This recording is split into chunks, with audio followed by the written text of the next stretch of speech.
Kem një vendim të gjykatës kushtetuese e cila sqaron procedurat se si duhet të zgjedhet nën kryetari i kuvendit nga komuniteti serb, por ajo që u mor si shqetësuese nga partitë e tjera është kundërshtimi i Dimal Bashës, ish kryetarit të kuvendit. Çka i bie kjo sipas juve, nëse nuk respektohet vendimi i gjykatës? Atëherë, duhet me nisë prej këndvështrimit juridik fillimisht njoftimin, sepse vendimin aktgjykimi nuk e kemi ende dhe nuk e kemi pa detajet e këtij aktgjykimi. Nisur nga kjo, gjykata kushtetuese ka të drejtë dhe kompetencë me interpretu dispozitat ligjore të secilit akt ligjor, të cilat bien dash me kushtetutën. Domethënë, në momentit që ngritet çështja e mbrojtjes së ligjshmërisë dhe është në shpërputhje me Kushtetutën e Republikës Kosovës, atëherë aktivizohet gjykata kushtetuese dhe jep interpretimin e vet.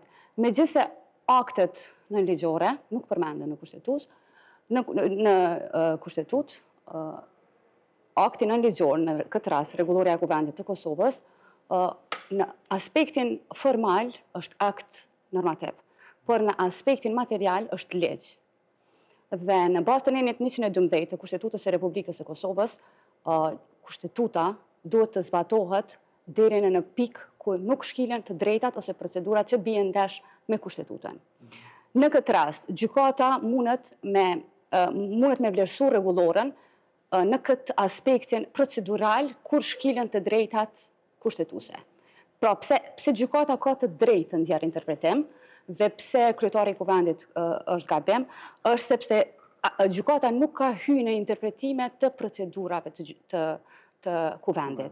Pra nuk e ka shkel procedurën, nuk ka interpretu shkeljen e procedurave sikurse rendi i ditës, mënyra si qysh me u marrë seanta, po në këtë rast kishim pas ndërhyrje tek pushteti, ndarja e pushteteve, qysh parashihet në nenin e 4. Por u merr direkt me zgjedhjen e kryetarit dhe shortin. Po, gjykata ka ndërhy kur janë prek të drejtat kushtetuese.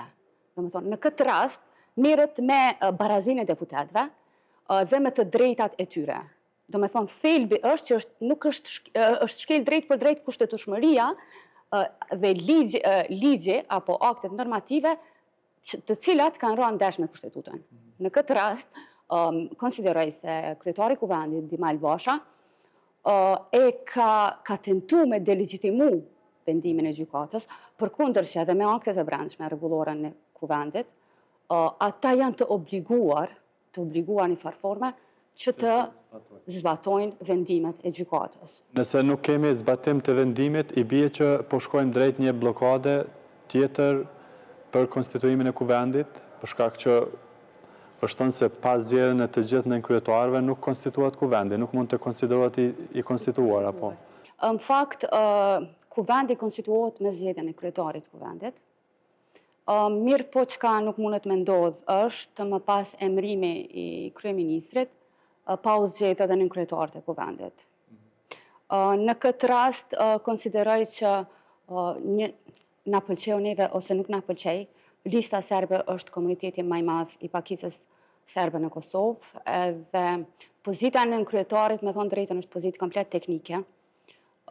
Na e kena listën serbe sot në kuvend. Ideja ka qenë që të gjithë e dim rolin e listës serbe dhe pse lista serbe është sot në kuvend, është sepse për gjatë viteve, qoftë nga partitë që kanë qenë më herët në pushtet, qoftë partitë që janë tash në pushtet, nuk kanë ndërmarrë asnjë hap konkret për ta hetu listën serbe që merr direktiva prej Beogradit në mënyrë që e njëjta, ndoshta në një moment të caktuar, më u shpall organizatë terroriste qysh potencohet në publik. Unë konsideroj se çdo kryeministër në bazë të kushtetutës ka të drejtë me kërkuar informacion nga policia, nga AKI-ja, në mënyrë që me inicu hetime në prokurorinë speciale ndaj një organizate të tillë. Nuk e konsideroj që është forma që lista serbe me u shpall terroriste përmes KQZ-s apo përmes kuvendit.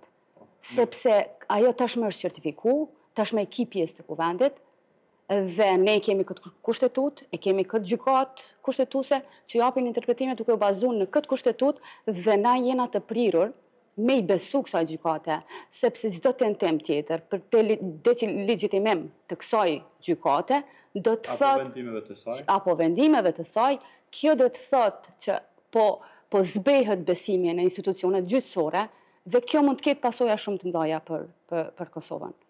Mund të ketë blokada në kuptimin që janë më shumë politike sipas kësaj bie, jo që nuk janë qartësu me vendimet e gjykatës kushtetuese. Njoftimi i gjykatës e thotë qartë që i propozuar nga lista serbe, i propozuar nga komuniteti pakic, vjen nga shumica e minoritetit pakic që në këtë rast e kena listën serbe, na pëlqeu neve apo jo. Domethënë hapi vetëm që duhet të ndërmerret në bazë të këtij njoftimi është emrimi i nënkryetarit të kuvendit nga ana e listës serbe.